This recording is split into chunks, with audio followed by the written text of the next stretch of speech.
The wind in Grief Hollow had a voice. It was not the whisper of prairie grass or the sigh of tall pines. It was a mournful, rasping sound that scoured the land, peeling paint from the false-fronted buildings and carrying the grit of the plains into every corner of a man's life. It was a voice that spoke of endings, not beginnings. And for Elias Thatcher, that suited him just fine. He had come here not to find something, but to lose the last of what haunted him. He rode his dun mare down the town's only street, a wide, rutted track of pale dirt that seemed to bleed into the horizon. The sun was a merciless white disk in a faded blue sky, and the buildings on either side, the saloon, the general store, the sheriff's office with its barred window, looked tired, as if they were leaning on each other to keep from collapsing. Men watched him from the shade of wooden awnings, their face as weathered as the timber they leaned against. They were not hostile, not yet, but their eyes held the flat, patient appraisal of men who had seen too many strangers bring too much trouble. Elias was a tall man, built of sinew and bone rather than bulk, with shoulders that were straight from years in the saddle. His face, shaded by the brim of a sweat-stained hat, was quiet. A thick, dark mustache covered his upper lip, and his eyes were the color of a winter sky just before the snow falls, a deep, somber gray that gave nothing away. He had buried his wife and infant son 2 years prior, victims of a fever that had swept through their small homestead like a judgment. After that, the silence of his own cabin became a roar, and he had been wandering ever since, looking for a place where the quiet was outside him, not just inside. Grief Hollow felt like such a place. He dismounted in front of the general store, the sign creaking a miserable complaint on its rusty hinges. Inside, the air was thick with the scent of coffee beans, cured leather, and dust. A pot-bellied man with spectacles perched on the end of his nose looked up from behind the counter. "Help you, stranger?" the man asked, his voice dry as a corn husk. "Looking for the land agent," Elias said, his own voice low and steady. The man polished his spectacles with a corner of his apron. "You are looking at him. Silas Croft. I am also the postmaster, the general goods supplier. And on Tuesdays, I pull teeth for $1. What can I do for you?" "I heard there was land for sale. A piece out east of town. Was told it has a cabin in a creek." Silas Croft's gaze sharpened. He pushed the spectacles back up his nose and leaned forward, his hands flat on the worn countertop. "That would be the old Miller place. It is for sale. Yes, cheap. But you should know. It has a neighbor." He said the word "a neighbor" as if it were a sickness. "Most places do," Elias replied evenly. "Not like this one," Silas said, lowering his voice. "The Miller place sits right up against the Coulter Ranch. What is left of it. Anyway," he paused, letting the name hang in the air. Elias did not react. So Silas continued. "The ranch burned down a year or so back. Raid. A bad business. The only thing left standing is a piece of the old homestead cabin. And her—" Elias waited. "The woman, Mercy Coulter, she lives there. Alone." Silas's eyes flickered with a mixture of suspicion and a storyteller's relish. "Some folks say she is touched. Others say she is cursed. A witch in the cabin. The drunks at the saloon call her. All I know is, trouble clings to that woman like a shroud." Elias thought of the graves he had dug, of the silence that followed. He had known his share of trouble, and it was a quiet companion. "Does she own the land?" "The bank owns it. What is left, they let her stay. Nobody else wants it. You see, the fire, it salted the earth. Some say, nothing good will grow there again." "I am not looking to grow much," Elias said. He pulled a worn leather pouch from his saddlebag and set it on the counter. The clink of coins was heavy and final. "I will take the Miller place." Silas Croft stared at the pouch, then at Elias's impassive face. He sighed, a slow release of air that stirred the dust motes dancing in the afternoon sun. "Your funeral, friend. Your funeral."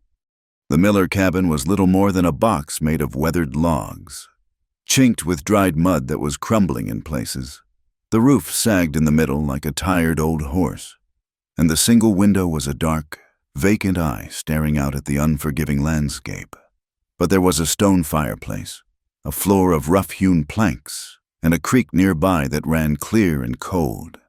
Even in the heat, it was enough. For the first time in 2 years, Elias felt a stillness that did not ache. From his property, he could see the remnants of the Coulter Ranch. It was a scar on the land. Charred timbers clawed at the sky like skeletal fingers, and the ashes of the main house and barn were a dark smudge against the pale, dry earth. A little ways off, nestled in a grove of skeletal-looking cottonwoods, was the surviving portion of the old homestead. It was a lopsided, half-burnt structure, more of a lean-to than a cabin, with a roof patched together from salvaged planks and rusted tin. It looked as broken and lonely as the land around it. He saw her on the third day. He was clearing brush from his creek bank when a flicker of movement caught his eye. She was standing by the trees near her cabin, as still as a doe that had scented a wolf.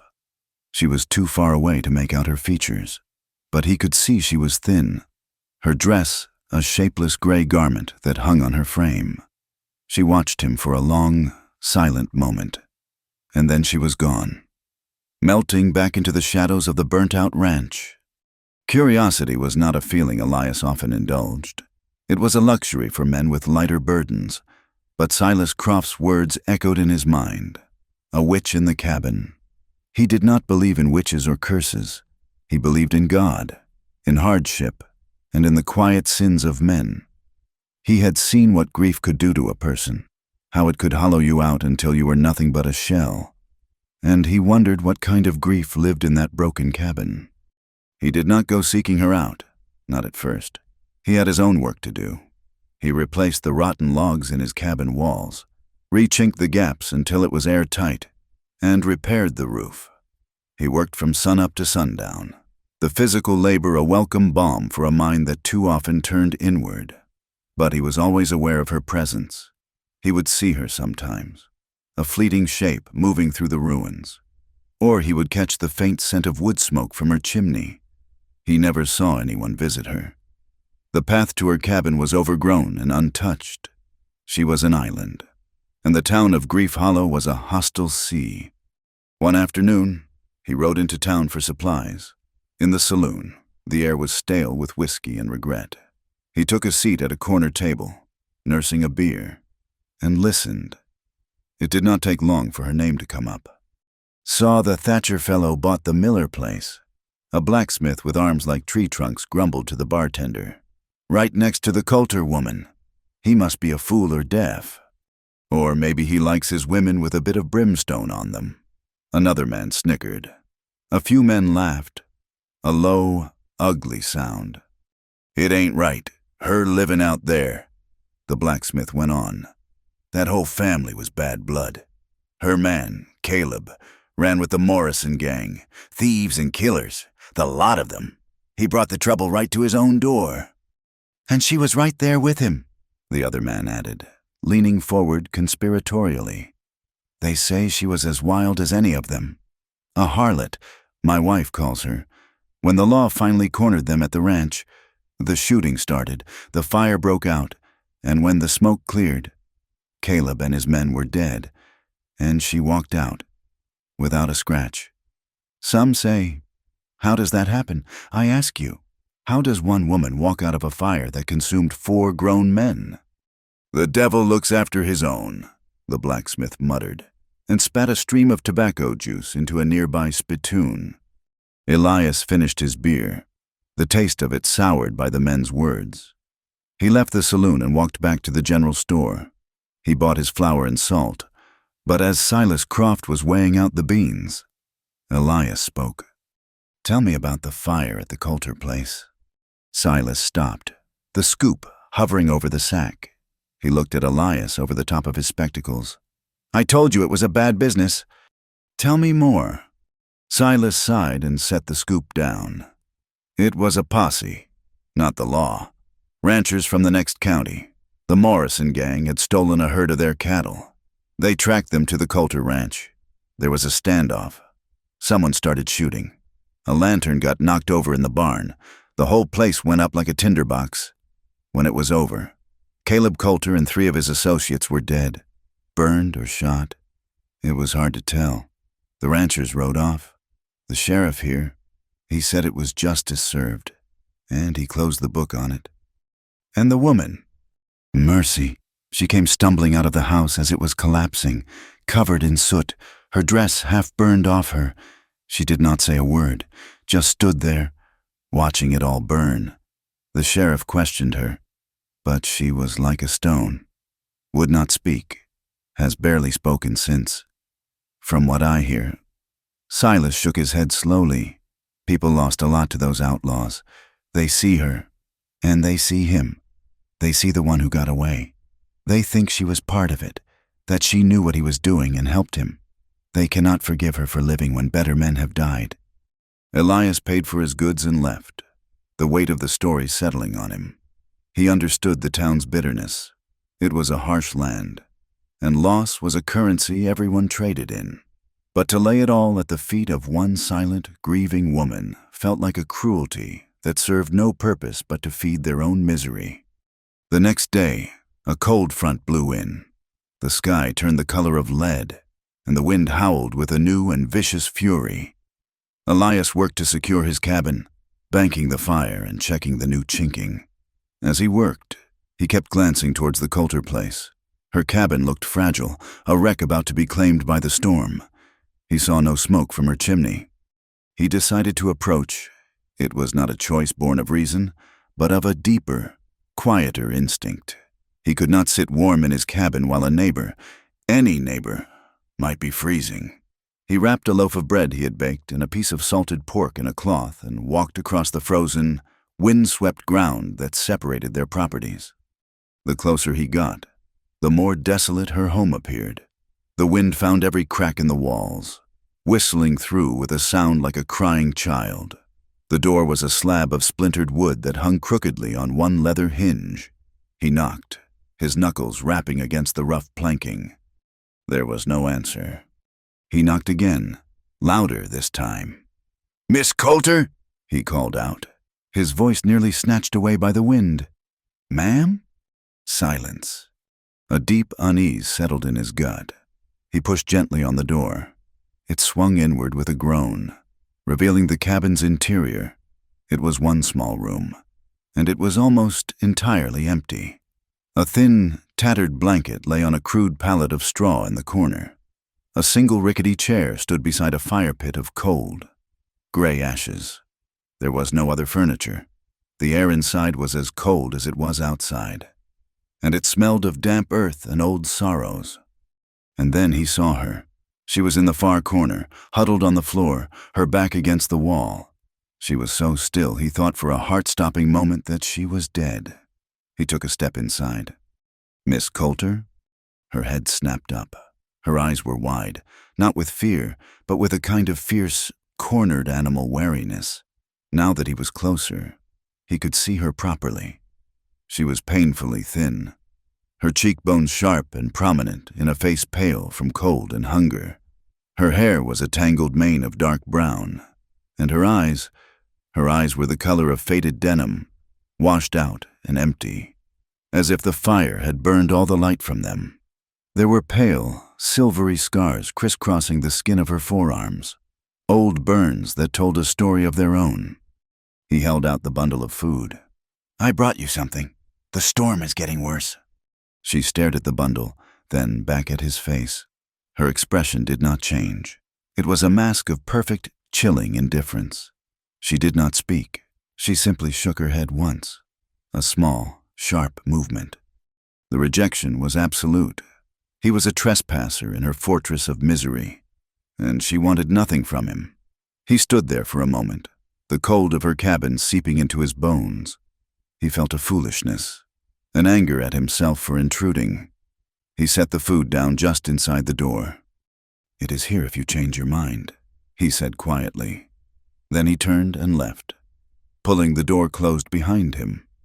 As he walked away, he saw it. Leaning against the outside wall of the cabin was an axe, The head was chipped and dull, and the handle was a piece of splintered wood, broken and crudely patched. Beside it was a small, pathetic pile of green, unseasoned wood that would never burn. He saw her then, in his mind's eye, a thin, starving woman, trying to swing that useless tool, her arms weak, her hands raw. The image was more powerful than any of the town's gossip. He did not go back to his cabin. He went to his woodpile, where his own axe stood, its steel sharp and its hickory handle smooth and strong. He picked it up, walked back to her cabin, and set it down where the broken one had been. He did not knock. He did not call out. He just left it there, an offering made not to her, but to the simple, brutal necessity of survival. Then he returned to the warmth of his own fire. The storm lasted 2 days. When it finally broke, the world was encased in a layer of ice, beautiful and treacherous. Elias kept an eye on her cabin. On the 3rd day, he saw new smoke rising from her chimney, thicker and darker than before. He felt a small, quiet satisfaction. A bitter cold settled over Grief Hollow in the weeks that followed. The ground froze solid, and the wind was a constant, biting presence. Elias established a routine. He worked on his land, hunted for his meat, and kept to himself. But his awareness of the woman in the cabin was a constant hum beneath the surface of his thoughts. He never approached her directly again, but he watched. He made sure her chimney smoked. He noticed when her tracks led to the creek for water. He saw that she was using his axe. The pile of chopped wood by her door grew steadily. He was in town, loading sacks of feed onto his mare. When the sheriff stopped him, he was a tall, weary-looking man named Hayes with a drooping mustache and sad eyes. "Thatcher," Hayes said, his voice a low drawl. "Heard you are living out by the old Coulter place." "That is right," Elias said. "Just a word of advice, keep your distance. That place is haunted by more than just memories." "I have no business with the woman, Sheriff." Hayes nodded, though he did not look convinced. "Good. Best to keep it that way. The folks in this town, they have long memories. They see her, and they do not see a widow. They see a traitor. It is not right, maybe, but it is how it is." The sheriff walked away, leaving Elias with the town's judgment hanging in the frigid air. He finished his errands and rode home, the cold seeping deeper than his bones. That night, the temperature plummeted. The world outside his window was a frozen, silent expanse under a sky filled with cold, distant stars. The wind had died, and the silence was absolute. He stoked his fire, the warmth a small blessing in a vast, cold world. As he sat staring into the flames, a thought pricked at him, a nagging worry he could not shake. He had not seen her tracks to the creek all day. The water bucket he always saw by her door was not there. It was foolish. She was a stranger. Her troubles were not his. He had come here for solitude, not to take on the burdens of a woman the world had condemned. He told himself to stay by his fire, to mind his own affairs. But the image of her thin face and empty eyes rose in his mind. He remembered the broken axe. He thought of the deep, killing cold outside. With a curse, he pulled on his heavy coat, grabbed his lantern, and stepped out into the night. The cold was a physical blow, stealing the breath from his lungs. The air was so still and frigid it felt like glass. He followed the faint path towards the creek, his boots crunching on the frozen snow. He found her halfway there. She was lying on her side in the snow. A heavy wooden bucket spilled beside her, its contents frozen into a sheet of ice on the ground. She was unconscious, her face ashen in the moonlight. She must have been trying to carry water from the creek, her strength giving out in the brutal cold. She was not dressed for it, wearing only her thin dress and a threadbare shawl. He knelt beside her, pulling off his glove to touch her cheek. Her skin was like ice, but he felt a faint, shallow puff of breath against his fingers. She was alive, barely. There was no time to think, no time to weigh the consequences. He lifted her into his arms. She was terrifyingly light, as if she were made of nothing but bird bones and sorrow. He carried her back to his cabin, his own breath pluming in the frigid air. He laid her on the rug before the fireplace, her body small and frail against the rough floor. He piled more wood on the fire until it roared, casting a warm, flickering light over her pale face. He worked quickly, chafing her frozen hands and feet, trying to bring life back into them. He covered her with every blanket he owned. For hours, she lay there, lost in a cold, deep unconsciousness. Elias sat beside her, watching, waiting. Sometime near dawn, she began to stir. A low moan escaped her lips, a sound of pure, unadulterated pain. Her eyes fluttered but did not open. She began to murmur, her voice a broken, delirious whisper, the words tangled with fever and memory. "No, no, not the fire. Daniel, I cannot reach him. The smoke! Oh God, my boy! I could not save my boy!" The words fell into the quiet of the cabin, stark and terrible. Elias froze, the name echoing in the warm air. Daniel? A child? A son? The town saw a harlot who survived a fire, but in the depths of her fevered mind, Mercy Coulter was a mother who had lost her child. And in that moment, looking down at her ravaged face, Elias Thatcher knew that the story Grief Hollow told itself was a lie. The first thing Mercy knew was warmth. It was a foreign sensation, a ghost of a memory from a life lived by another woman.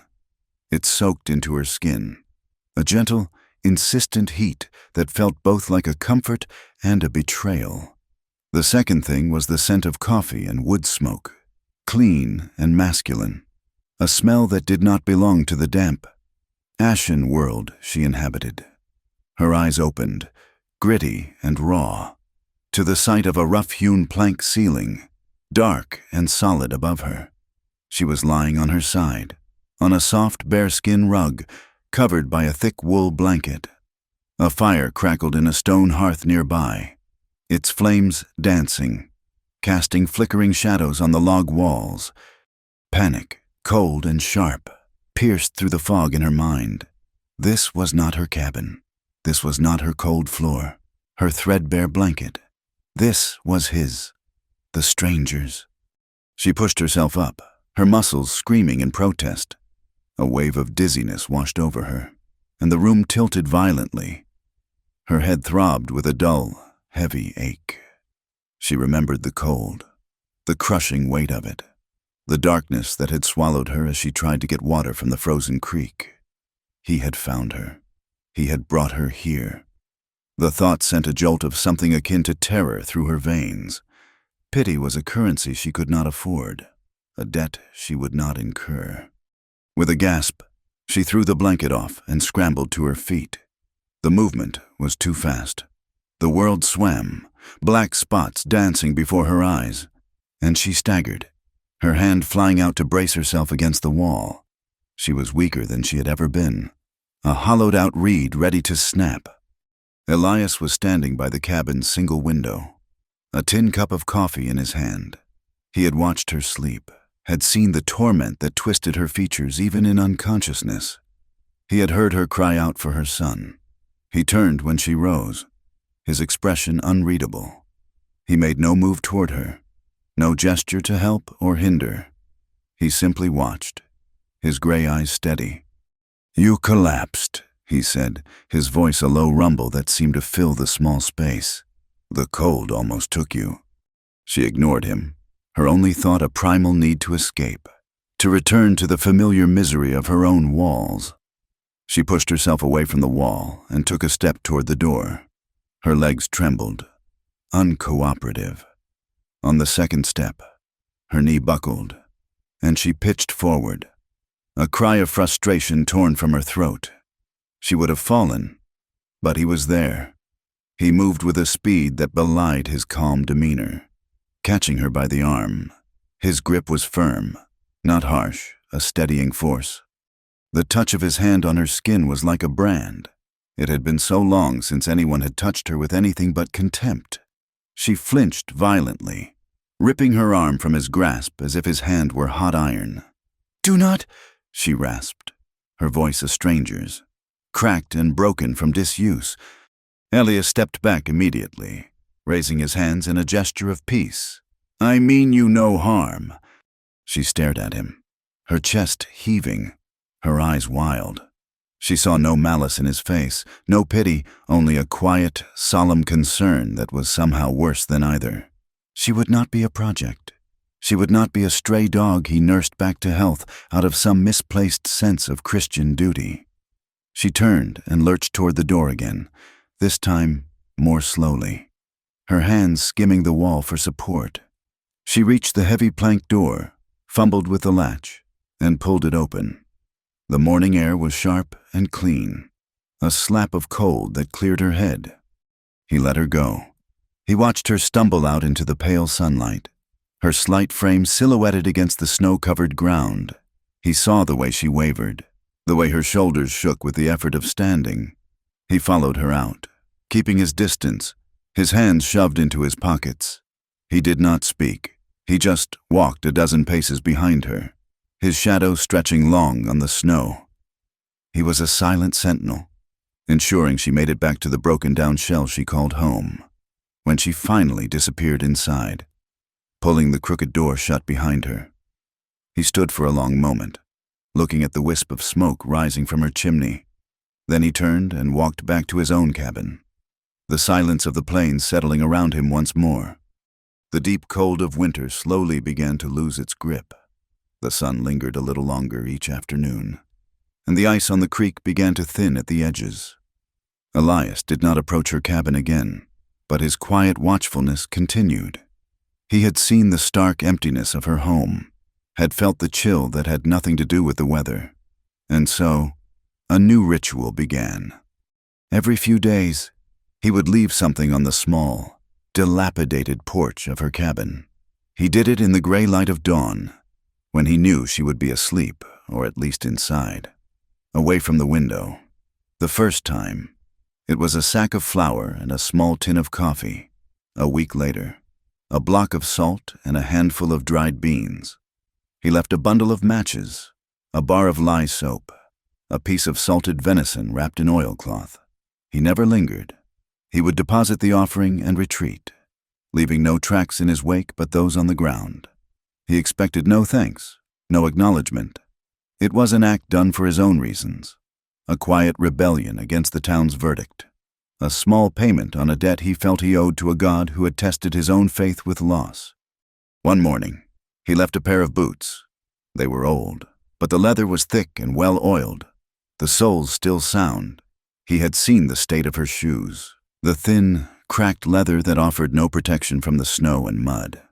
He set them by her door and walked away, feeling the familiar pang of his wife's absence. They would have been too large for her, but they were sturdy. For weeks, nothing changed. He would see her from a distance, a solitary figure chopping wood with his axe or walking the perimeter of the burned-out ranch like a ghost inspecting her own grave. She never looked his way.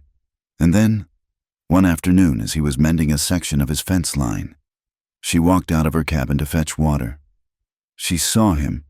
He stopped his work, his hands resting on the fence post. He expected her to turn away, to retreat as she always did. Instead, she hesitated, then gave a single, almost imperceptible dip of her chin. It was not a greeting. It was not a thank you. It was a nod, an acknowledgement that he existed, that they shared this small, desolate patch of earth. For Elias, it was as loud as a shout. Spring arrived hesitantly, painting the brown hills with a faint, hopeful wash of green. The creek ran high and fast with melted snow, and the air grew soft. Elias began to till a small plot of land near his cabin, turning over the rich, dark soil, preparing it for a vegetable garden. He worked with his back to her cabin, but he felt her eyes on him. He knew she was watching. One morning, as the sun was warming the earth, she walked across the field that separated them. She moved with a purpose he had not seen in her before. Her steps were sure, her gaze fixed on him. She was wearing the boots he had left for her. They were too big, but they were solid. She stopped a few feet away, her hands clenched at her sides. Her face was still thin, but some of the stark, haunted quality had receded. There was a sliver of life in her faded blue eyes. Her throat worked for a moment before the words came out, rough and low. "Why do you keep helping me?" It was an accusation, not a question, a demand. Elias stopped his work, leaning on his shovel. He looked at her, at the proud, defensive set of her shoulders, at the fear she tried so hard to hide.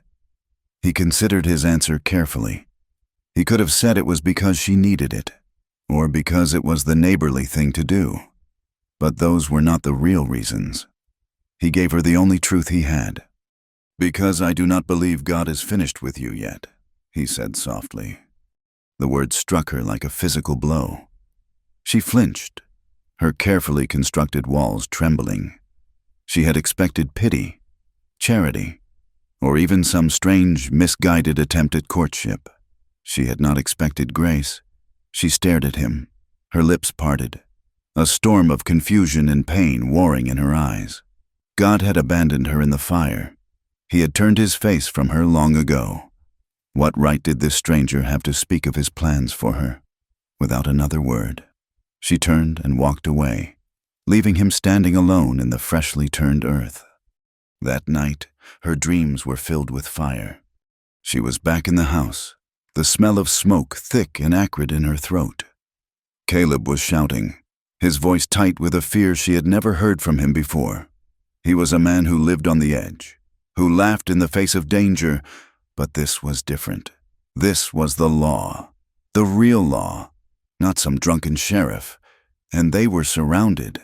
She grabbed Daniel, her 7-year-old son, his small body trembling against hers. He had his father's dark hair and her blue eyes, eyes that were wide with terror. "It is all right, my love," she whispered into his hair, her own heart hammering against her ribs. "We are just going to play a game, a hiding game."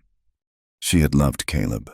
She had loved the wild, reckless energy that burned in him, the way he made her feel alive after years of quiet desperation. But she had hated his life, the long absences, the hushed conversations with men whose eyes were cold and empty, the sudden influx of money that always smelled of fear.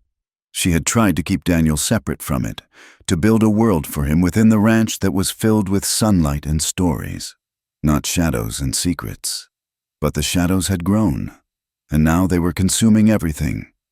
A bullet splintered the window frame, and she screamed, pulling Daniel to the floor. The shooting was all around them now, a deafening roar. Then came a new sound, a hungry crackle from the barn. A new light, orange and terrible, flickered outside the window. The fire. "Mercy, we have to go, now!" Caleb yelled, grabbing a rifle. She scooped Daniel into her arms and ran for the back of the house, towards the root cellar. It was their only chance. The smoke was a living thing, a choking black monster that clawed at their lungs. Daniel was coughing, his small body racked with spasms. They were halfway across the kitchen when a section of the ceiling collapsed in a shower of sparks and flaming timbers, blocking their path. "This way!" Caleb shouted, pulling her toward a small pantry window. "Out the window! Go!" He shoved her and Daniel toward it. The opening was small. She pushed Daniel through first, his small frame scraping against the wood. "Run to the creek! Daniel, run and do not look back! Mama is right behind you!" He scrambled out into the night, a small, terrified figure against the backdrop of the blazing barn. She started to climb through after him, her dress snagging on a nail. She heard Caleb cry out behind her, a sharp, choked sound. She turned her head, and in the swirling, hellish light, she saw him fall, a dark stain spreading across his chest. At the same moment, another timber fell from the ceiling, striking the oil lamp on the table. It exploded. A wall of flame erupted between her and the room, searing her arms. The heat of physical entity that stole the air from the world. She screamed his name, tore her dress free, and tumbled out of the window, landing hard on the ground. She scrambled to her feet, her eyes searching wildly for Daniel. The yard was a maelstrom of smoke, shouting men, and gunfire. She saw him. He had not run to the creek. He had frozen, halfway between the house and the barn, his small face turned back toward the window, waiting for her. He was looking right at her. "Daniel!" she screamed, starting to run toward him. A rider, his face obscured by smoke and shadow, galloped through the yard, his gun blazing. A stray bullet struck a stack of hay bales near the barn. They ignited with a whoosh. The fire, fed by the wind, leaped from the hay to the side of the main house. Daniel was trapped between the two burning buildings. He looked at her, his eyes wide, his mouth open in a silent scream. And then, the porch roof of the house groaned, splintered, and collapsed in a fiery avalanche, right where he had been standing. The world went silent. The roar of the fire, the crack of gunfire, the shouts of men, it all faded away to a dull hum. All she could see was the spot where her son had been. She stood there as the flames consumed her home, her love, her child. She did not feel the heat. She did not feel anything. When the posse finally rode off, leaving the smoldering ruins behind, she was still standing there, a lone, soot-covered figure in a world that had burned to ashes around her. The townsfolk of Grief Hollow, who had lost brothers and sons to men like Caleb Coulter, saw only a survivor. They saw a woman associated with outlaws, a woman who walked away from a fire that had claimed 4 men. They did not see a mother. They saw an accomplice, and in their grief, they found it easier to hate her than to question the cruel randomness of fate. Her survival became her crime, and their whispers and accusations built a prison around her more solid than any iron bars. Elias went to church that Sunday. It was a small, whitewashed building with a steeple that leaned slightly to the north, as if weary of fighting the wind. He was not a man for organized religion, for sermons and hymns. His faith was a private, weathered thing, something he carried inside him, but he went anyway, seeking a moment of peace, a connection to something larger than his own solitude. The pews were filled with the stern, sober faces of Grief Hollow's citizens. The preacher was a thin, severe man named Reverend Blackwood, with eyes that burned with righteous fire. His sermon was on the nature of sin and the burdens of transgression. "We are told that the sins of the father will be visited upon the son," he thundered, his voice echoing in the rafters. "But sometimes, a community must carry the weight of one person's wickedness.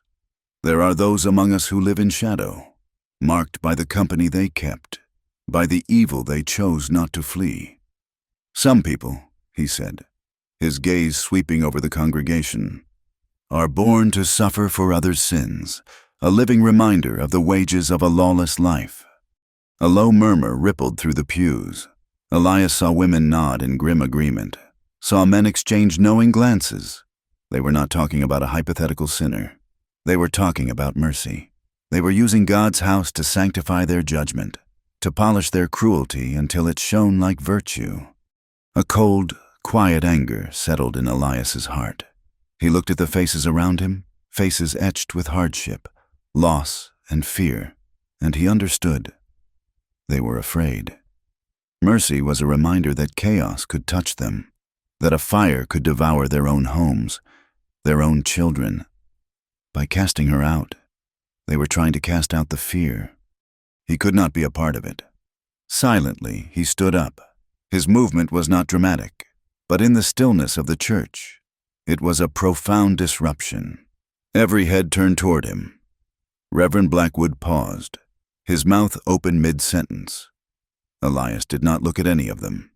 He simply turned, his boots echoing on the wooden floor, and walked out of the church, leaving the congregation in a stunned silence. He walked out into the clean, honest sunlight, feeling as though he had just escaped a tomb. Later that week, he approached her again. He found her by the creek, washing a piece of cloth in the cold, clear water. He walked up the bank and waited until she looked up. "The soil on my land is good," he said, forgoing any greeting. "It is time for planting. There is more than enough for two." He gestured to the plot he had tilled. "You could have half of it. For vegetables."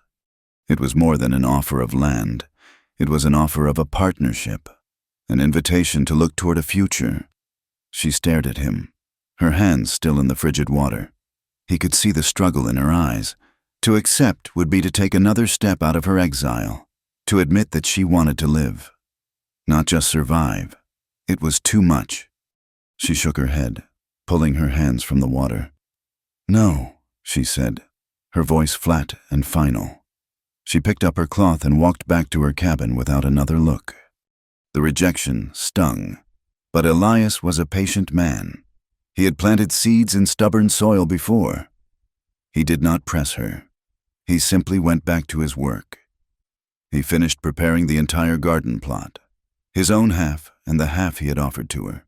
He dug the rows, enriched the soil, and made it ready. He let her watch him. He let her see him tending the empty patch of earth he had set aside for her, a silent testament to his belief that she would eventually come. Several days passed. The sun grew warmer, and the first true wildflowers began to dot the plains. One morning, as Elias was sharpening his tools by his cabin, he saw her emerge from hers. She walked across the field, not with the confrontational energy of before, but with a slow, deliberate pace. In her hand, she carried a shovel, an old, rusty one from the burned-out barn. She did not stop to speak. She walked directly to the garden plot, to the half that lay empty and waiting. She looked at the neat, tidy rows he had prepared. Then she looked at him, across the expanse of earth. She raised the shovel, a silent question in her eyes. Elias nodded once, a slow smile touching the corners of his mouth. She did not smile back. She simply turned, plunged the rusty shovel into the dark, rich soil, and began to dig. She had not spoken a word, but her action was an answer, a promise, a beginning. Side by side, under the vast open sky of the West, two lonely people began to plant a garden. The days settled into a rhythm, as steady and quiet as a slow heartbeat. They worked the garden together, moving in a silent orbit around each other. There was no need for words. He knew when she needed the spade, and she knew when he needed the water bucket. They were two solitary people who had learned to read the language of necessity, and they found a strange comfort in the shared, wordless understanding of their labor. They planted rows of corn, beans, and squash, their hands moving in the same dark, fertile earth. The sun beat down on their backs, and the prairie wind, now a gentle companion rather than a foe, dried the sweat on their brows. Elias was not a man given to much talk, but sometimes, in the quiet of the afternoon, he would make a dry remark. He might look at a crooked row of seedlings and mutter, "This one looks like it has been sampling the whiskey at the saloon," or watch a fat rabbit nibbling at a lettuce leaf and observe, "He eats better than the preacher." He never said these things to be funny, but as simple statements of fact. He expected no reply. One afternoon, as they were thinning carrots, he pulled up two that had grown together, twisted around each other in a gnarled embrace. He held them up. "Some things just refuse to grow alone," he said, more to the carrots than to her. A small sound escaped her, a breathy little huff. He looked over at her. A smile was touching her lips. It was a faint, fragile thing, like the first wildflower of spring pushing through frozen ground. But it was there. It lit her face from within, chasing the shadows from her eyes for a fleeting second. She saw him looking, and the smile vanished, her mask of neutrality falling back into place.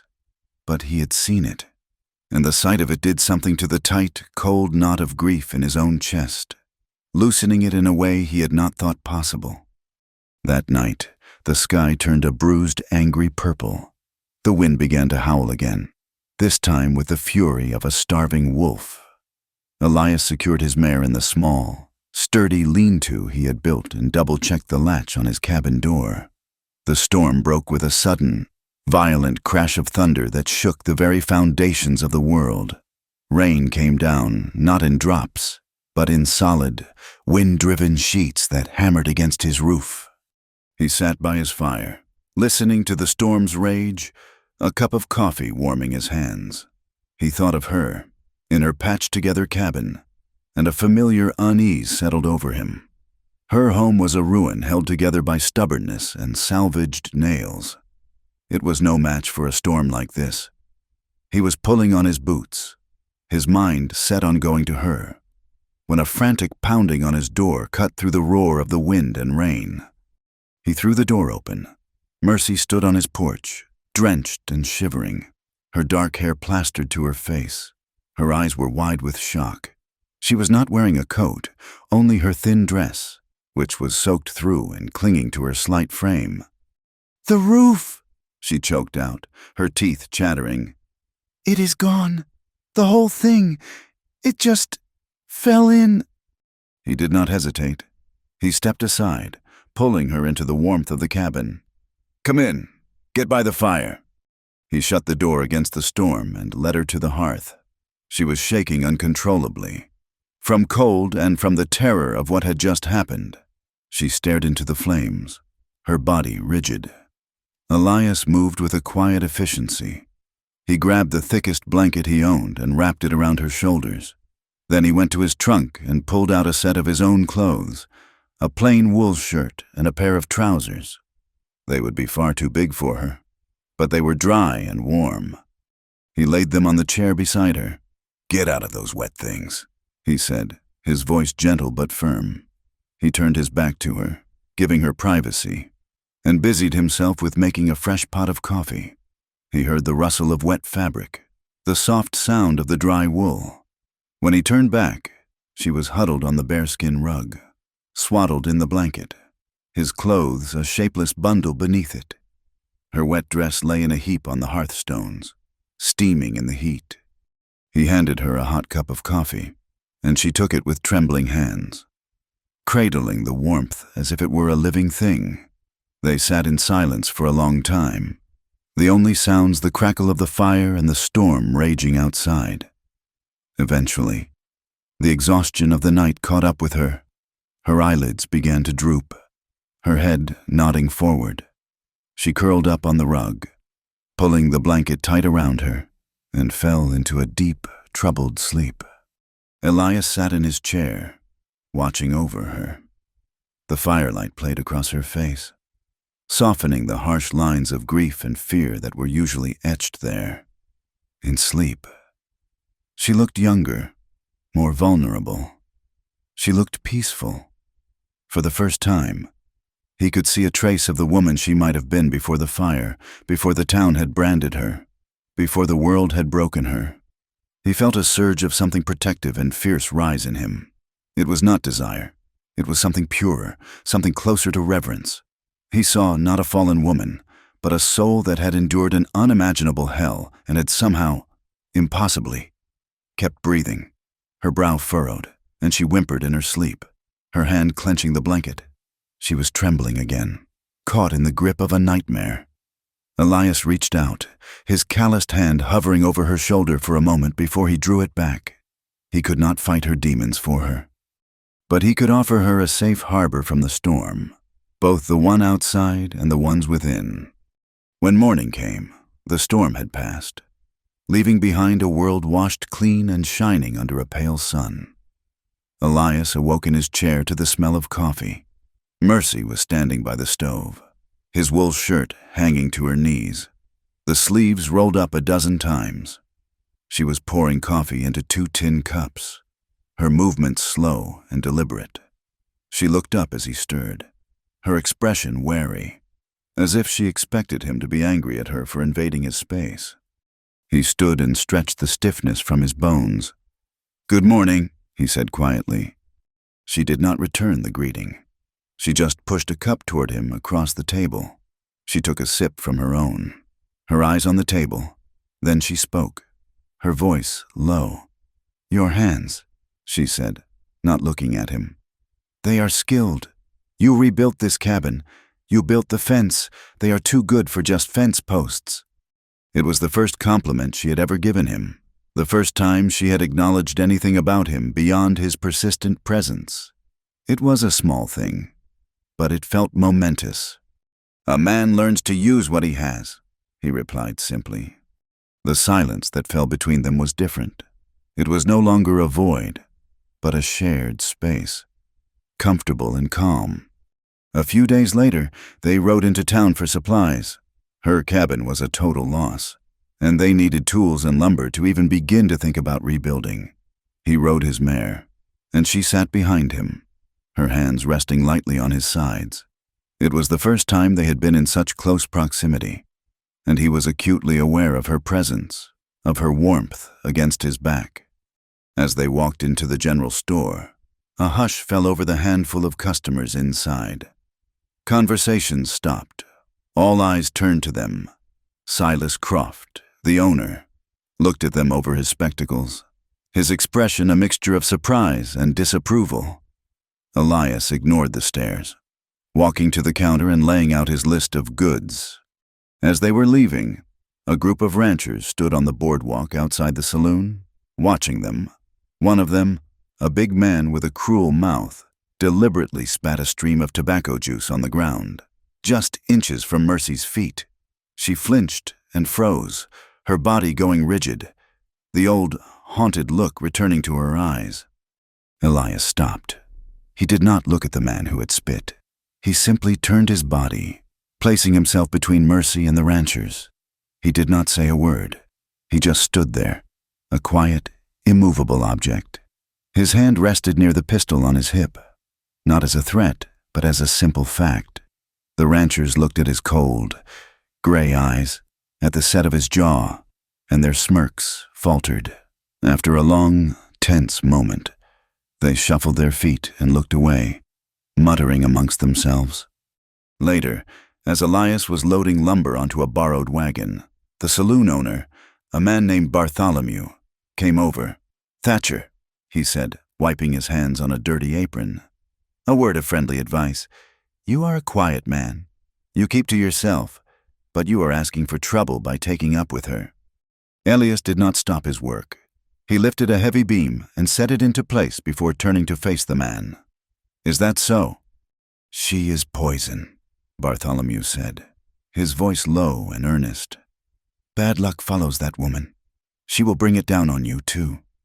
You will see." Elias looked past the saloon owner, his gaze settling on the distant, unforgiving line of the horizon. He thought of the 2 small graves he had left behind, of the years of wandering, of the deep, unending silence that had been his only companion. He turned his eyes back to Bartholomew. "I have seen worse," he said simply. The finality in his tone left no room for argument. Bartholomew shook his head and retreated back into the shadows of his saloon. They did not rebuild her cabin. The damage was too great. Instead, Elias began to add a room onto his own. He worked with a focused intensity, and after a few days of watching him, Mercy picked up a hammer and began to work alongside him. She was not strong, but she was determined, learning to saw a straight line, to drive a nail home with clean, efficient strokes.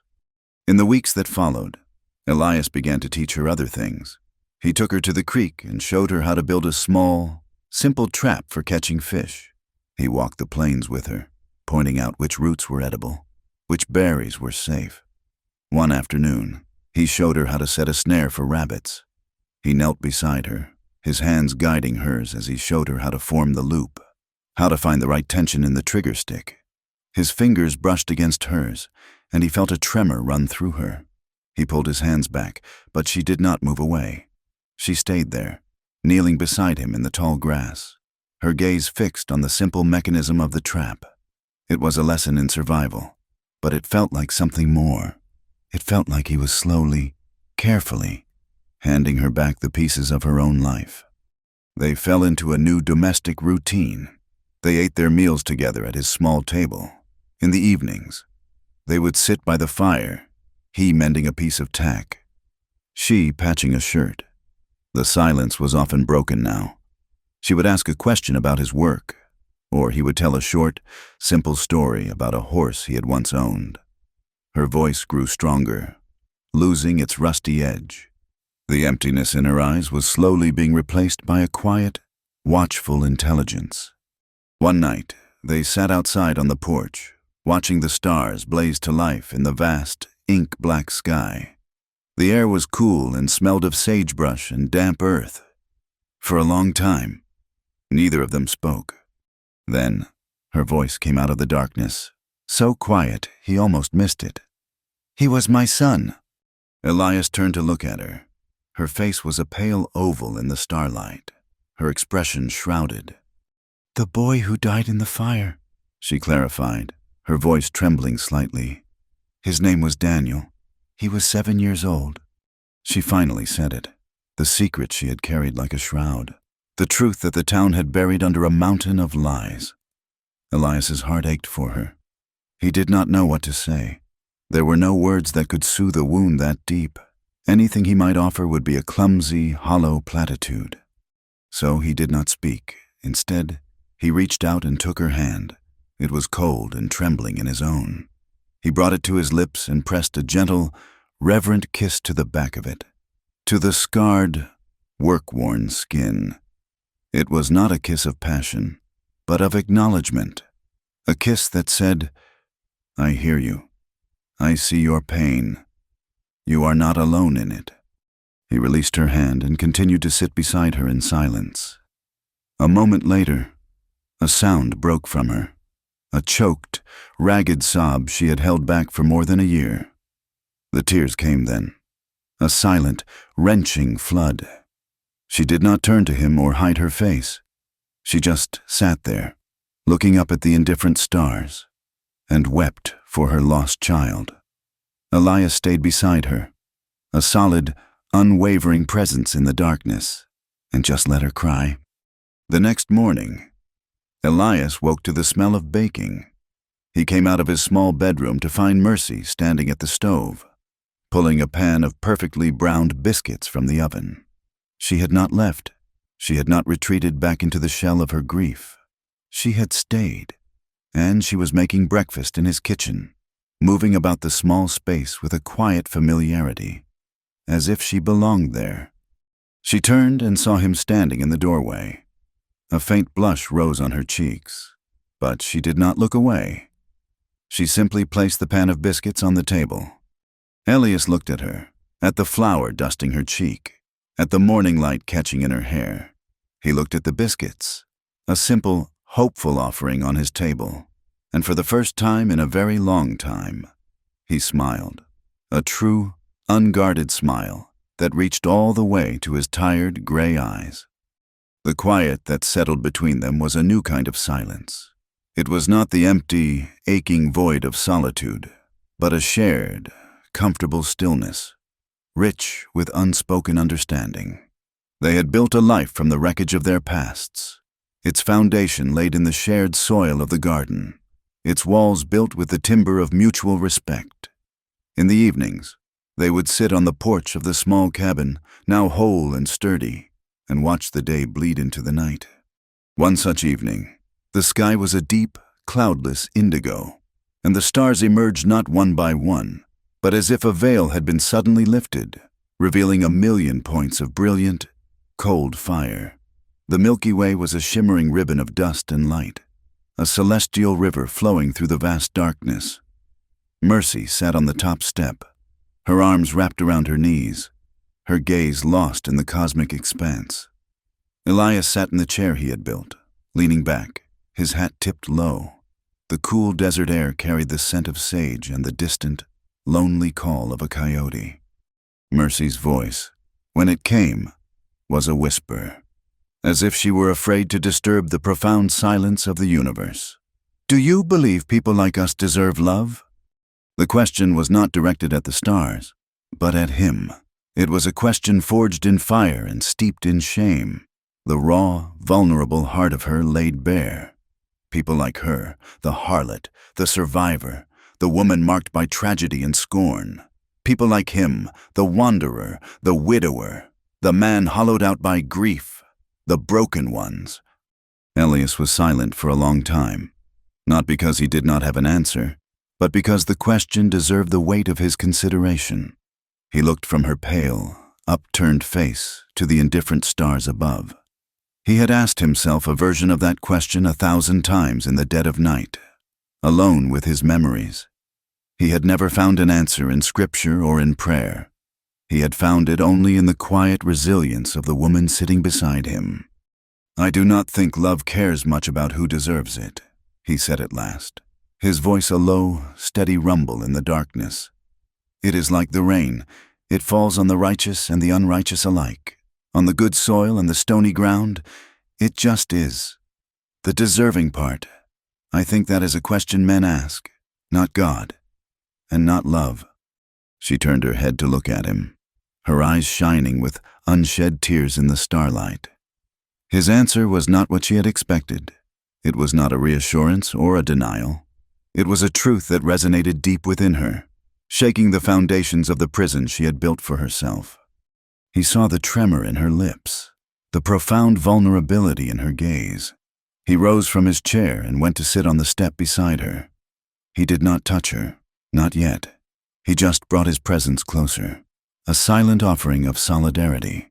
The space between them, once a chasm of caution and fear, was now humming with a new and potent energy. Slowly, as if moving through deep water, he leaned in. He watched her eyes, giving her every opportunity to turn away, to refuse. She did not move. She remained perfectly still, her breath catching in her throat. He closed the small distance between them and pressed his lips to hers. The kiss was quiet, as soft as a prayer. It was not a kiss of passion, but of profound tenderness, a tentative question asked in the language of touch. He tasted the salt of her unshed tears, the faint flavor of the coffee they had shared. He felt her tension, a lifetime of fear and defensiveness coiled tight within her. Her body was rigid, her lips unresponsive. He felt a tremor run through her, a shudder that was not of the cold. He pulled back immediately. He did not want to take anything from her, only to give. He looked into her eyes and saw a storm of confusion, fear, and a desperate, fledgling hope. Her hands, resting in her lap, were shaking. He gently took one of them in his own, his large, calloused hand completely enveloping hers. He held it, steadying it, offering his own strength until the trembling subsided. He did not speak. He just sat with her, under the vast, silent canvas of the stars, letting her know that he would wait. Their fragile peace was shattered 2 days later by the arrival of a stranger. He rode into Grief Hollow on a lean, wiry gelding, his posture predatory, his eyes sweeping over the town with a cold, assessing gaze. He was not a cowboy or a rancher. He was a hunter, and the town was his new hunting ground. His name was Jedediah Kane, and he was a man who made his living from the misfortunes of others. He was a bounty hunter, though the days of bounties for the Morrison gang were long past.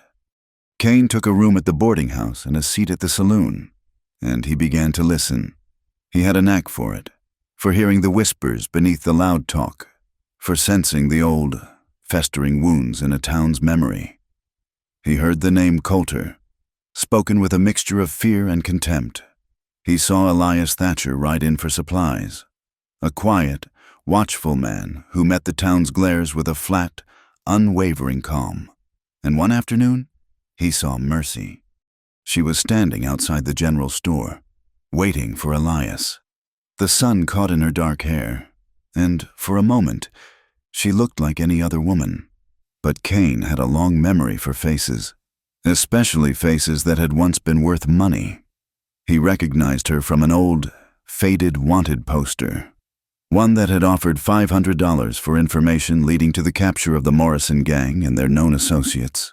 The bounty was long expired, the case closed, but the face was etched in his mind. Mercy Coulter, the woman who walked out of the fire. He did not approach her. He was more subtle than that. He began to ask questions, his voice casual, his inquiries cloaked in idle curiosity. He spoke to the blacksmith, to the ranchers drinking at the saloon, to Bartholomew, the owner. "That Coulter woman," he would say, swirling the whiskey in his glass. Quite a story there. I heard she had a price on her head once, for aiding and abetting. The words were like a match thrown on dry tinder, the fire of the town's prejudice, which Elias's quiet defiance had banked to smoldering embers, roared back to life.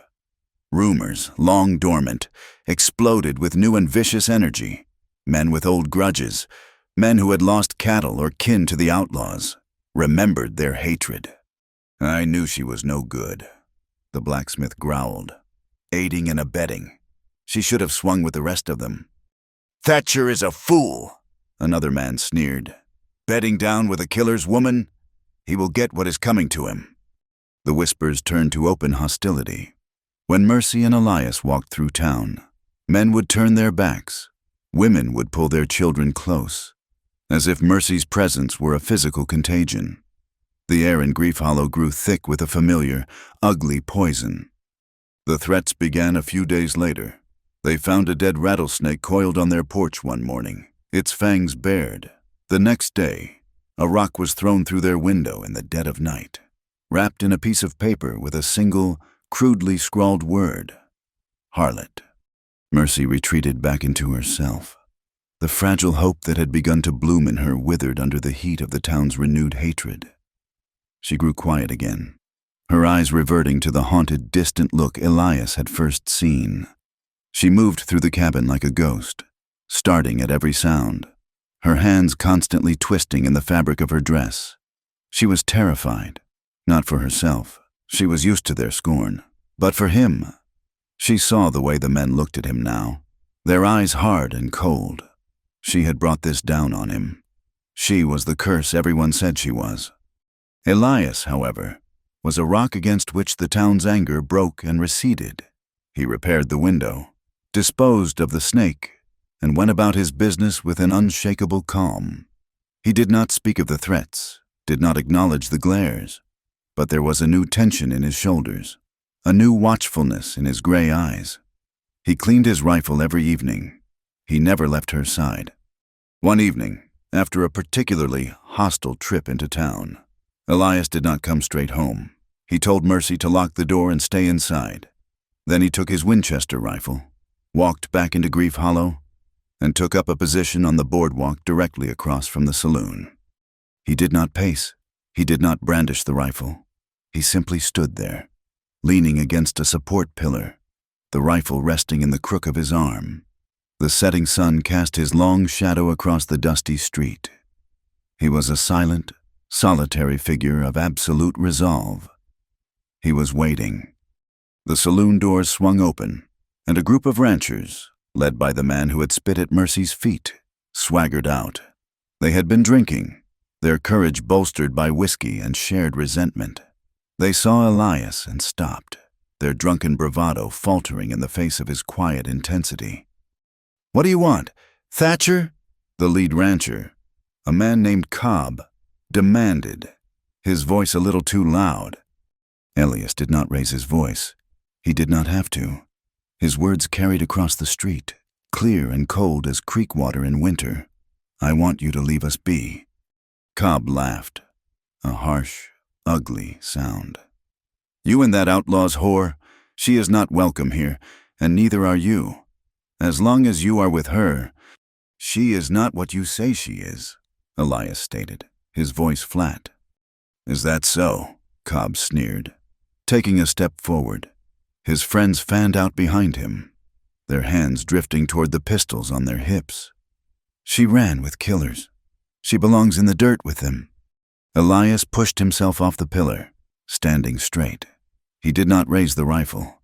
He just looked at Cobb, his gray eyes as hard and unforgiving as the land around them.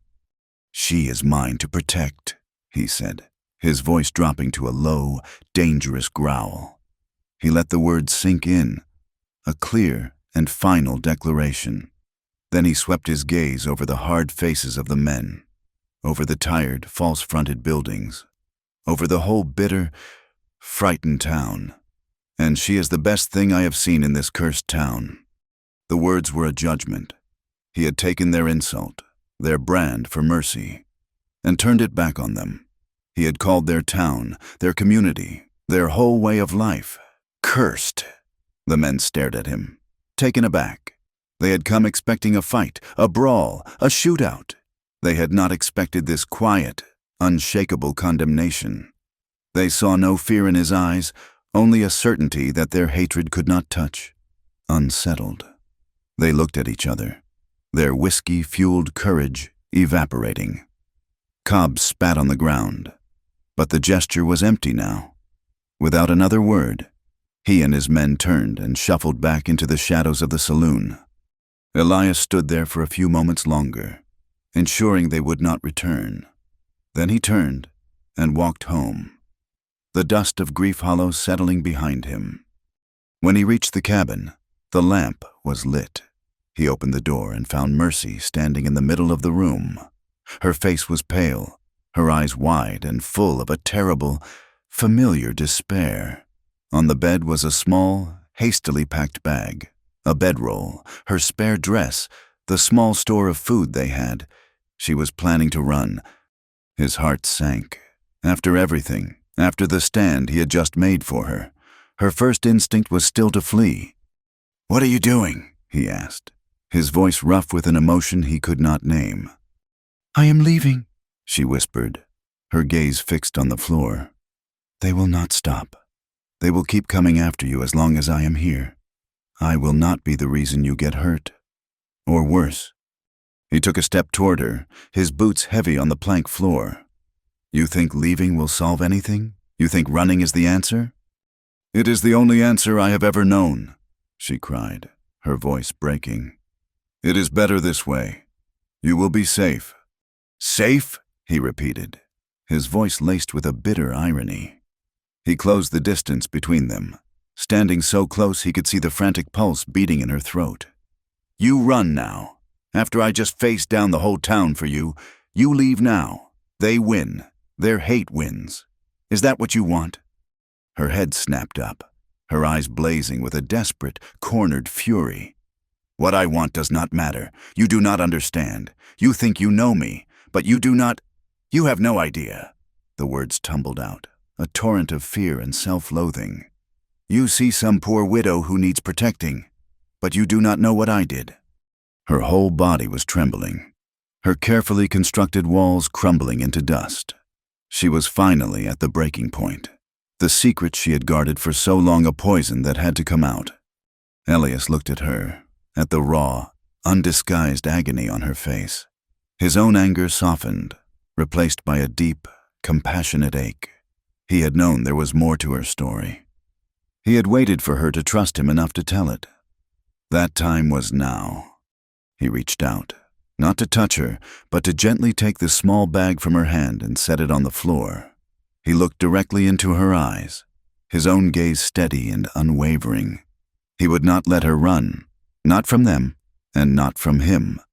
"Then tell me," he said softly, his voice a quiet promise in the lamplit cabin. "Tell me everything, and I will stay after." His words hung in the air between them, a lifeline thrown across a chasm of despair. "Tell me, and I will stay after." Mercy looked at him, truly looked at him, and saw not a rescuer or a judge, but simply a man, his own face etched with a quiet history of pain. In the steady gray of his eyes, she found not pity, but a strength she could borrow. She took a shuddering breath, the first one that felt as though it reached the bottom of her lungs in over a year. "They were all drinking that day," she began, her voice a raw, broken whisper. She sank onto the edge of the bed, her abandoned bag of belongings at her feet. Caleb, he had made a good sale on some cattle, stolen cattle. I knew, but I had learned not to ask. His brother, Silas, was with him, and two others. Silas was the worst of them. He had mean eyes. He was always watching me, watching Daniel. She paused, gathering the frayed threads of the memory. Elias pulled a chair closer and sat down, his posture relaxed but his attention absolute. He did not push, he simply waited. "The posse came near sundown," she continued, her gaze turned inward, seeing the scene play out behind her eyes. "There was shouting, Caleb grabbed his rifle. He told me to take Daniel and hide in the root cellar. We were in the main room. The shooting started so fast. Bullets were coming through the walls. Daniel, he was screaming. I was trying to pull him toward the kitchen, toward the cellar door. But Silas, he was drunk, and the shooting made him crazy. He stood in our way. He grabbed Daniel's arm. Her voice cracked, and she squeezed her eyes shut. The image seared into her mind. He said if they were going to die, he would take the boy with him. A shield. He started dragging Daniel toward the front door. Caleb was pinned down on the other side of the room. He shouted Silas's name, but Silas just laughed. He was pulling Daniel, and my son was looking at me. His eyes, oh, God, his eyes. A sob tore through her, and she wrapped her arms around herself, rocking back and forth. Elias's hands clenched on his knees, his knuckles white, but he remained silent, letting her tell it in her own time. Caleb kept a pistol in a drawer by the stove. She whispered after a moment. I ran. I pulled it out. I screamed at Silas to let him go. He turned, and he had this look on his face, pure evil. He raised his own gun, pointing it at Daniel's head. I did not think. I fired.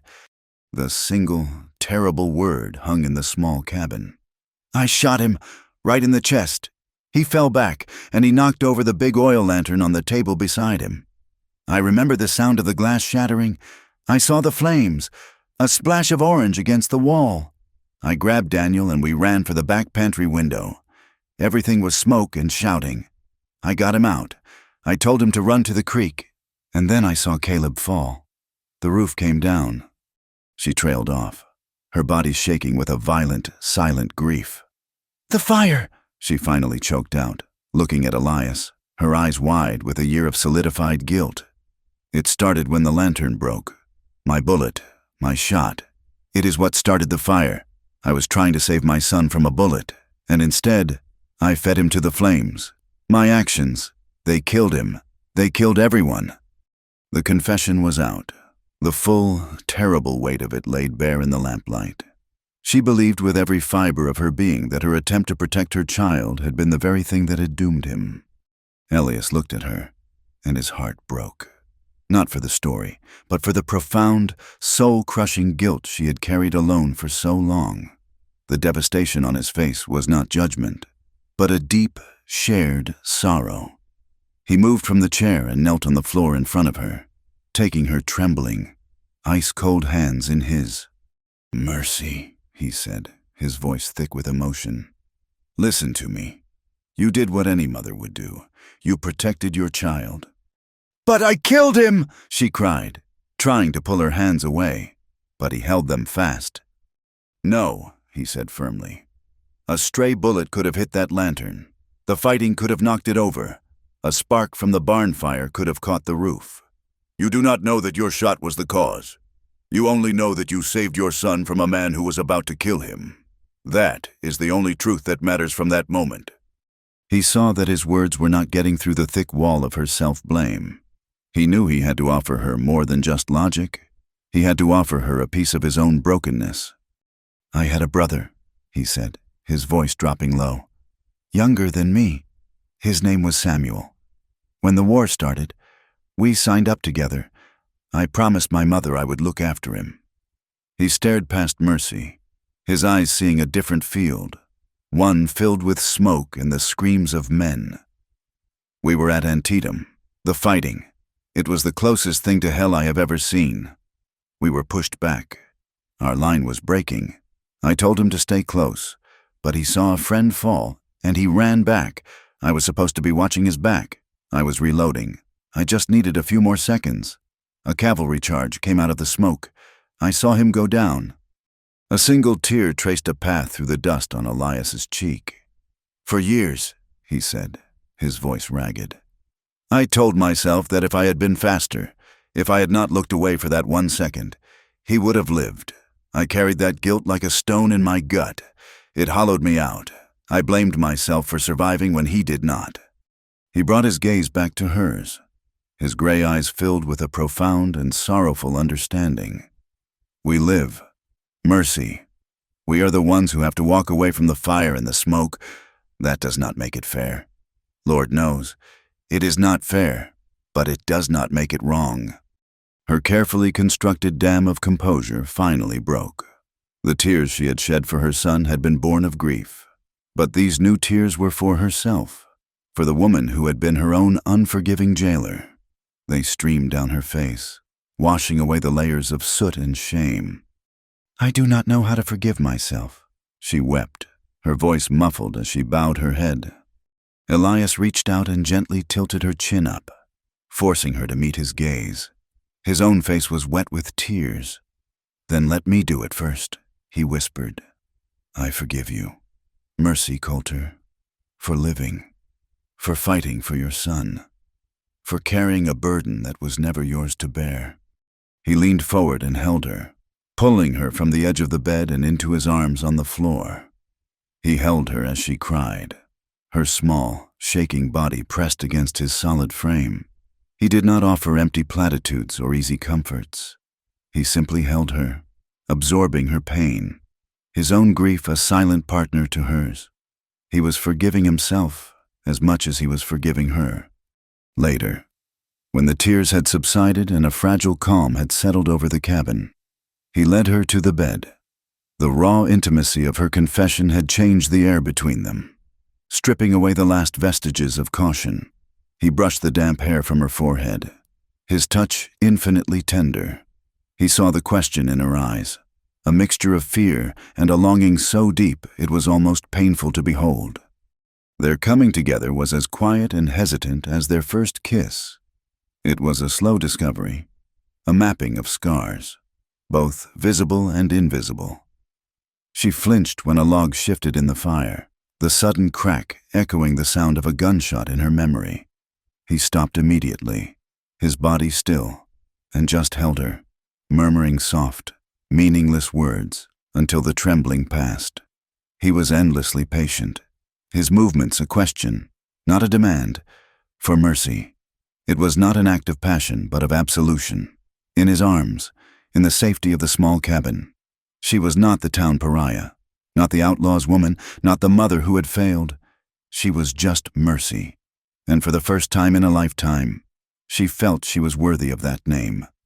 While a fragile peace was being forged in the cabin, a different kind of plan was taking shape in the smoky confines of the Grief Hollow saloon. Jedediah Kane was not a man to be deterred by a stoic cowboy with a rifle. He had seen Thatcher's stand, and it had not intimidated him. It had infuriated him. It had also confirmed what he suspected. Thatcher was not just protecting the Coulter woman out of charity, he was protecting her as his own. Kane had learned more in his quiet inquiries. The man Mercy had shot was not just Caleb Coulter's brother. Silas Coulter had been his cousin. They had grown up together, run together, until Silas had thrown in with his brother's more dangerous ambitions. Kane had felt nothing when Caleb died. But Silas, that was family. The fact that Mercy had been the one to pull the trigger had turned a professional interest into a personal vendetta. He knew he could not face Thatcher in a fair fight. The man was calm, steady, and had the look of someone who had seen real battle. Kane was an opportunist, a scavenger. He preferred to let others do the fighting for him. Fire had brought Mercy Coulter into his life. He decided fire would be the way he settled his score. The attack came 3 nights later. The moon was a sliver in a cloudy sky, and the wind had picked up, carrying the scent of rain. Elias and Mercy were asleep when the frantic whinnying of his mare, Clementine, shattered the night's quiet. Elias was out of bed in an instant, pulling on his trousers and grabbing his rifle. "Stay here," he commanded Mercy, his voice tight. But when he threw open the cabin door, the sight that met him made his blood run cold. An orange glow was pulsing against the dark sky. His small barn, the lean-to where he kept Clementine and their winter supplies, was on fire. Flames were already licking up the dry timber walls, and thick, choking smoke was pouring from the roof. "No!"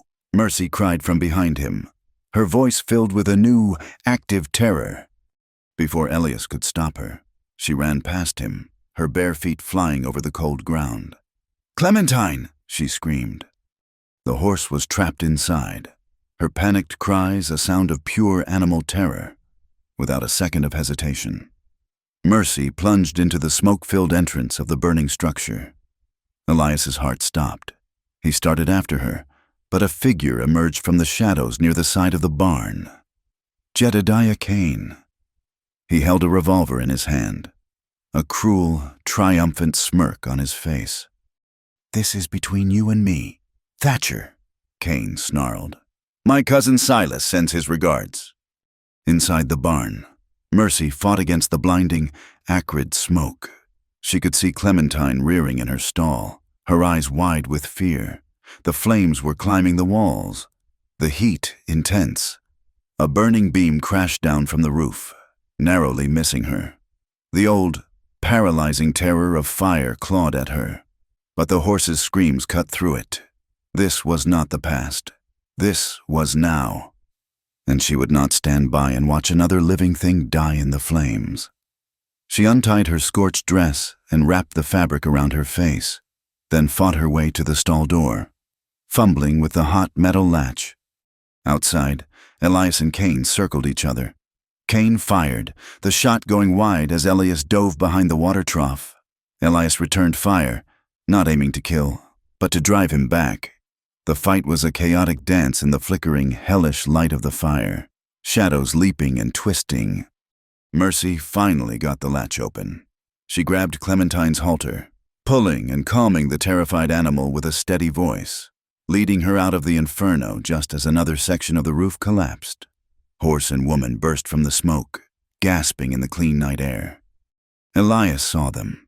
For a split second, his attention was diverted, a wave of relief washing over him. It was the opening Kane needed. He lunged, tackling Elias to the ground. The rifle flew from Elias's hand. The two men rolled in the dirt, exchanging brutal, desperate punches. Kane was wiry and quick, his blows fueled by hatred. Elias was stronger, but the smoke was in his lungs, and his movements were sluggish. Kane managed to get on top, his thumbs pressing into Elias's throat. Mercy saw it all. She saw Elias's face purpling, his hands clawing at Kane's wrists. She saw the rifle lying in the dirt a few feet away. Without thinking, she ran and scooped it up. She raised it to her shoulder, the familiar weight of it both terrifying and steadying. She looked down the barrel at Kane's back. For a heartbeat, the ghost of Silas Coulter's face swam before her eyes, the memory of the lantern, the fire, the guilt. But this was different. Her heart was pounding, but her hand was steady. Her aim was true. She was not shooting out of blind panic to save her child. She was making a choice, a clear and conscious one, to save the man she loved. She did not aim for his head or his chest. She squeezed the trigger. The rifle bucked against her shoulder. The shot was deafening. Kane cried out, a sharp, ragged sound of pain and surprise, and collapsed off of Elias, clutching a bleeding wound in his shoulder. The sudden silence was broken only by the roar of the fire and Elias's ragged gasps for air. Kane staggered to his feet, his face a mask of disbelief and pain. He stared at Mercy, at the woman with the smoking rifle in her hands, and then at Elias, who was pushing himself to his knees, defeated. Kane clutched his shoulder and stumbled away into the darkness, a wounded animal retreating to its lair. As the adrenaline faded, Mercy began to tremble, the rifle slipping from her grasp. Elias rushed to her side, ignoring his own bruises, and pulled her into a fierce embrace. They stood there for a long moment, clinging to each other, the burning barn casting a warm, destructive light on them. A voice cut through the night. "That is enough excitement for one evening, I reckon." They turned. Sheriff Hayes was standing at the edge of the property line, his horse a dark shape behind him. He had obviously been drawn by the fire and the gunshots. He had seen it all. He looked from the wounded bounty hunter disappearing into the night, to the burning barn, to the man and woman standing in the middle of the chaos. His gaze rested on Mercy, then moved to Elias. He looked at the rifle on the ground, and a slow, weary understanding dawned on his face. He pushed his hat back on his head, and, for the first time since Elias had arrived in Grief Hollow, he gave him a slow, deliberate nod of respect. The fire eventually burned itself out, leaving a pile of blackened, smoldering timbers, as dawn broke, casting a gray, somber light over the scene. Elias and Mercy stood looking at the wreckage. They had lost their supplies, their winter stores, but they were alive, and they were together. A short while later, they saw figures approaching. It was the blacksmith, carrying a hammer, followed by two other ranchers Elias recognized from the saloon. They stopped a respectful distance away. "Heard you had some trouble," the blacksmith grumbled, not quite meeting their eyes. He gestured with the hammer toward the ruins. "Looks like you will need a hand rebuilding." The fire was a funeral pyre for the past, as Elias and Mercy stood in the cold gray light of dawn, watching the last of the smoke curl into the sky from the blackened skeleton of the barn. It was not just the loss of supplies they mourned. It was the end of the life they had just begun to build, another scar on a landscape already riddled with them. But when the blacksmith and the two ranchers appeared on the rise, their tools in hand, their faces grim but resolute, a different kind of dawn seemed to break. There were no handshakes, no words of sympathy. The blacksmith, a man whose name was Arthur, simply spat on his hands, gripped his hammer, and said, "Where do you want us to start clearing?" The work was hard and punishing. They tore down the charred timbers, their faces quickly becoming smudged with soot and sweat. Elias worked with a silent, focused fury, his movements economical and powerful. The other men, initially hesitant, soon fell into his rhythm. They were not friends, but they were men of the West, and they understood the unforgiving nature of the land. A man's barn was his lifeblood. To lose it was to be pushed one step closer to the edge of ruin. By helping Elias, they were not forgiving Mercy. They were pushing back against the chaos that threatened them all. Mercy did not stand by and watch. She hauled buckets of water to douse the last of the embers. She salvaged what she could, a few tools with fire-blackened handles, a scorched but still usable saddle blanket. She brewed pot after pot of strong, black coffee, carrying it out to the men. At first, they took the cups from her with averted eyes, their thanks a low, uncomfortable mumble. But she did not flinch from their gaze. She simply met it with a quiet, steady resolve that they had never seen in her before. She had faced down fire and a man with a gun to save the man she loved. The town's disapproval was a pale and toothless ghost by comparison. Slowly, almost imperceptibly, something began to shift. The men started to nod at her.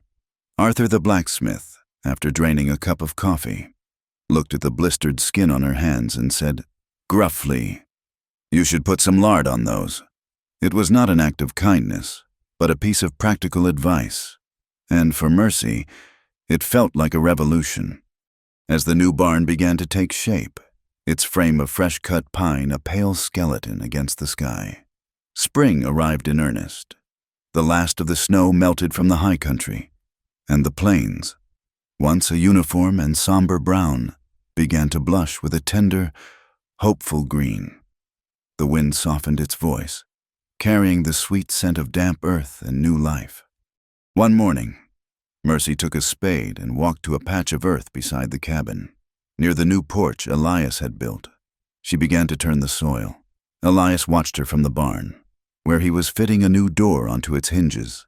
He thought she was expanding the vegetable garden, but when she returned from a long walk along the creek bed, her apron was full of carefully dug-up roots and clumps of earth. She knelt and began to plant them. They were wildflowers, purple lupine, fiery Indian paintbrush, and the delicate, resilient bluebells that grew in the shade of the cottonwoods. She was not planting for sustenance. She was planting for beauty. She was taking the wild, untamed grace of the prairie and giving it a home right outside her door. It was an act of profound and defiant hope, a declaration that this place was no longer just a shelter from the storm, but a home where beautiful things could grow. A few weeks later, when the barn was finished and the wildflowers were beginning to show their first leaves, Elias spent 2 days working on a project of his own. He planed and sanded 2 long boards of pine, drilled holes with his auger, and wove thick lengths of rope. When he was done, he hung it from the rafters of the new porch. It was a swing, wide enough for 2. He did not tell her it was for her. He just built it, that evening, as the sun dipped below the horizon, painting the clouds in shades of rose and gold. He sat on it, the ropes creaking softly. After a few moments, Mercy came out of the cabin, a shawl wrapped around her shoulders. She stood for a moment, and then came and sat beside him. He reached over and took her hand, his fingers lacing through hers. They did not speak. They simply sat together, their bodies gently swaying in the fading light, their clasped hands a silent testament to the life they had built. The world was vast and quiet around them, and in the shared stillness, they found a peace that neither had ever thought to know again. The change in the town was as slow and quiet as the coming of spring. It was not a grand apology or a sudden embrace. It was a series of small, almost unnoticeable gestures. Jedediah Kane had ridden out of town the day after the fire, his arm in a sling, his face a mask of bitter defeat. With his departure, the poison he had stirred up seemed to drain away, leaving behind a weary and vaguely ashamed silence. Sheriff Hayes had been the first. He now nodded to Elias and Mercy when they came to town, a gesture of quiet, official acknowledgement that settled many of the unspoken questions. One afternoon, as Mercy was looking at bolts of calico in the general store, a hand touched her arm. It was an old woman, Martha, the wife of the severe Reverend Blackwood. She held out a small bundle of dark blue wool fabric. "I have no more daughters to sew for," the old woman said, her voice surprisingly soft. "The color would suit you." She pressed the fabric into Mercy's hands and walked away before Mercy could find the words to respond. Another day, as they were leaving the church, for Elias had started attending again, and Mercy now went with him, sitting quietly by his side. A small girl, the blacksmith's daughter, stood on the steps. She had always hidden behind her mother's skirts before. This time, she looked at Mercy with wide, curious eyes and gave a small, shy wave. Mercy's heart clenched. She hesitated, then slowly, she raised her own hand and waved back. The girl giggled and ran off. Mercy took the blue wool fabric and, over the course of many evenings, she sewed a new shirt for Elias. Her stitches were small and even. Her hands, once clumsy with disuse, now deft and sure. She worked on it with a quiet devotion, pouring all of her unspoken gratitude and affection into the simple garment. When it was finished, she folded it and laid it on his pillow. He found it that evening. He held it up, admiring the straight seams, the carefully placed buttons. He looked at her, his gray eyes soft. He did not say anything. He did not need to. The following Sunday, he wore it to church, and he wore it every Sunday after that, a silent, public declaration of her place in his life. The annual spring gathering was the biggest social event of the year in Grief Hollow. It was a time for the ranchers and townsfolk to come together after the long, isolating winter, to trade stories, share food, and celebrate the resilience that kept them tied to this harsh land. It was held in the open space between the church and the saloon, a neutral ground for both the pious and the profane. Elias knew they had to go. To stay away would be to admit that they were still outsiders, that they were still hiding. He asked her that morning, his voice casual, but his eyes serious. "They will be having the gathering this evening. I think we should go." Mercy's hands, which were kneading biscuit dough, stilled. She looked at him, a flicker of the old fear in her eyes. To face 1 or 2 people at a time was one thing. To face the entire town at once was another. But then she looked at his calm, steady face, and she saw the faith he had in her. She wiped her hands on her apron and nodded. "All right," she said, her voice stronger than she expected. That evening, she wore a dress made from the fabric Martha Blackwood had given her. The dark blue color brought out the light in her eyes. She had brushed her hair until it shone, tying it back with a simple ribbon.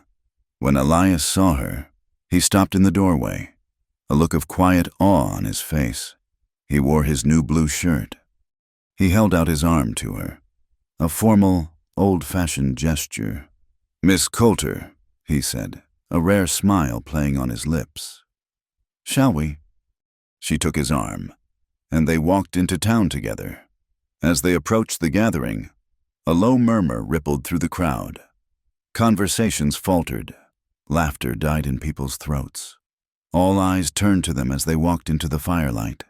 Elias tall and resolute, Mercy on his arm, her head held high.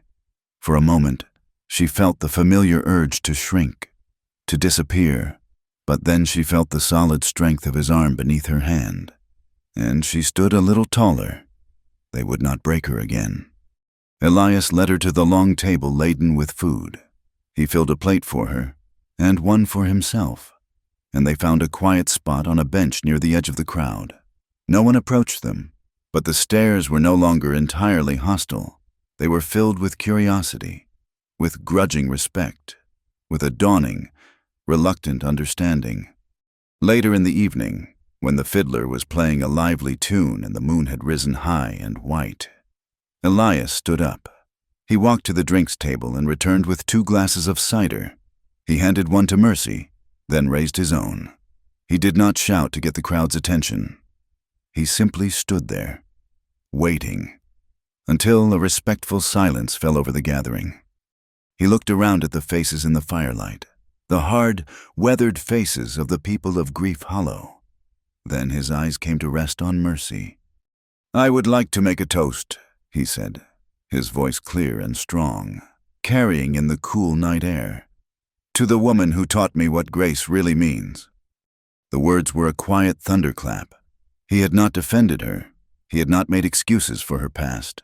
He had praised her. He had held her up as a teacher, a vessel of the very quality the preacher spoke of from his pulpit.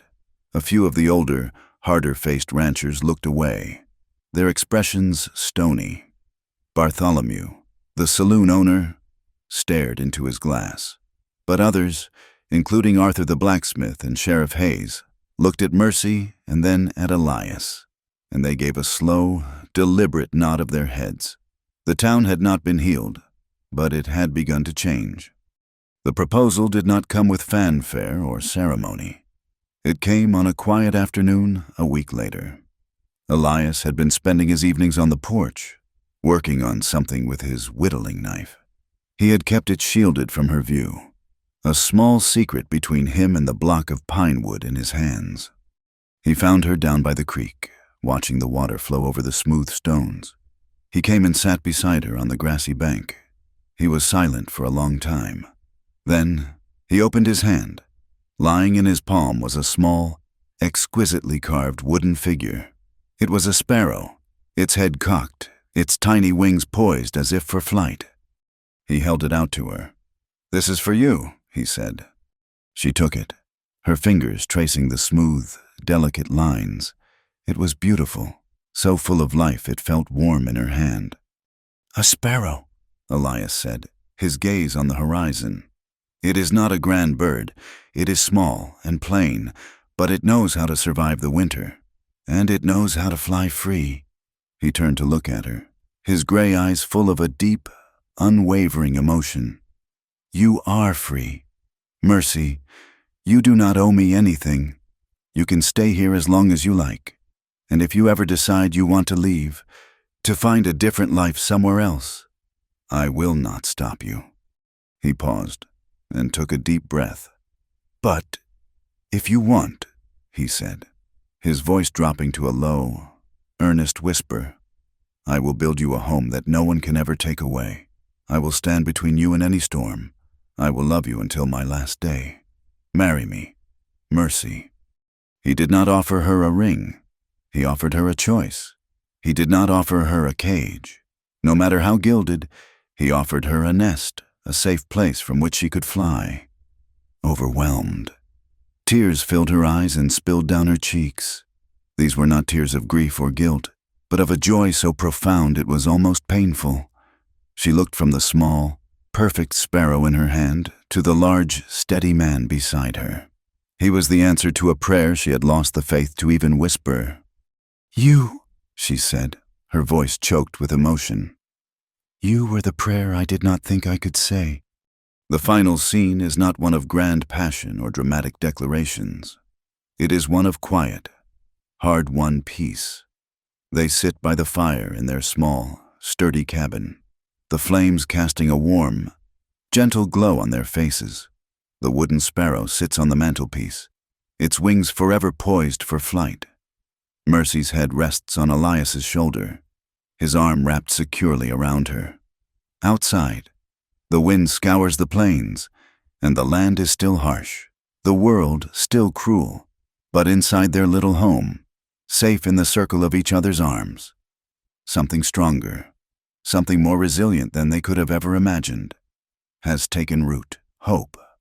Thank you for listening to our story. If you enjoyed it, let us know in the comments where you are listening from, so we can all connect. Please subscribe to the Wild West Campfire channel and share your thoughts in English.